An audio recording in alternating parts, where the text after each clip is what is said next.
Bangladesh border के आसपास कोई लोग मत जाना क्योंकि बीएसएफ लोगों ने पकड़कर बांग्लादेश पर भेजे देंगे। पिछले 11 तारीख को पश्चिम बंगाल की नदिया जिले के कृष्णानगर क्षेत्र में ममता दीदी ने गृह मंत्री अमित शाह के खिलाफ बम फेंके और कड़ी से कड़ी आवाज उठाई और कहा कि देश में ऐसे ही एक लोग हैं जो लोग बहुत भयंकर है। इसका एक आंख में दर्श धन, दूसरा आंख में दुशासन दिखाई देते हैं। जो लोग बंगाल में बात करते हैं उसको पकड़कर बांग्लादेश भेज देती है। जो कि लोग इस देश के नागरिक हैं वो लोगों को भी किसी भी हालत में बांग्लादेश में जाने नहीं देंगे। उनको वापस करने का तरीका मुझे मालूम है। बता दें कि 11 तारीख को पश्चिम बंगाल के नदिया जिले की कृष्णानगर क्षेत्र पर आकर मुख्यमंत्री ममता बनर्जी ने पूरा बंगाल की खाड़ी 20,000 किलोमीटर नई सड़क बनाने का प्रयास किया और एक प्रकल्प के उद्घाटन की सीधी तस्वीरें देखी पश्चिम बंगाल से शांतनु बनर्जी के साथ।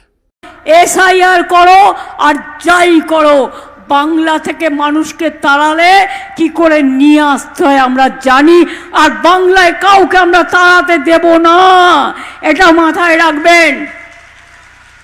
শুধু আমার একটাই অনুরোধ, বর্ডার এরিয়ায় যেখানে বিএসএফ আছে ওদের ধারে কাছে যাবেন না। এখানে একজন স্বরাষ্ট্রমন্ত্রী আছেন, তিনি করতে পারেন না এমন কোনো কাজ নেই। তার দু চোখ দেখলেই মনে হয় ভয়ঙ্কর দুর্যোগের বার্তা, দুরভিসন্ধি। এক চোখে তার দুর্যোধন আর এক চোখে তার দুঃশাসন। তিনি বলে দেয় এদের সব বাংলাদেশি বলে বাদ দিয়ে দাও, এদের রোহিঙ্গা বলে বাদ দিয়ে দাও।